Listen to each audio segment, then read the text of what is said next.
Sebelum ni aku pakai earbud jenis open ear, brand daripada ni kan. Sekarang ni dia ada barang yang baru, model lebih kurang sama, tapi harga memang murah guys. Ok, ni dia Bone Conduction brand daripada Voicetech ni. Kita akan unboxing, lepas tu kita akan cuba lah.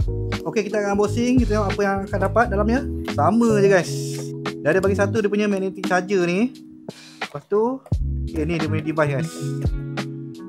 Dia jenis open ear guys. Bila korang pakai kan, untuk abang-abang yang running ke kegiatan outdoor kan, dia ada safety kat sini. Satu, bila orang horn kan, kenderaan horn dari belakang, korang boleh dengar. Lagi satu, bila korang lari, korang boleh sembang dengan kawan-korang. Yang ni lah dia punya fungsi lah, open ear. Walaupun dia open ear, tapi bila korang buka music ke apa kan, dia punya sound tu, dia punya bass tu still boleh dengar, memang sedap lagi. Lepas tu untuk button dia ni, untuk button tengah dia ada button on off, kanan increase, bawah decrease volume. Kalau korang nak chargekan dia, korang jangan gunakan magnetic cable ni. Lepas tu yang ni korang cocok lah dekat dia punya adapter ni.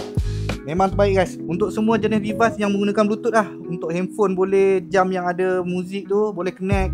Harga dia pun memang murah je. Korang boleh tekan link kat bawah.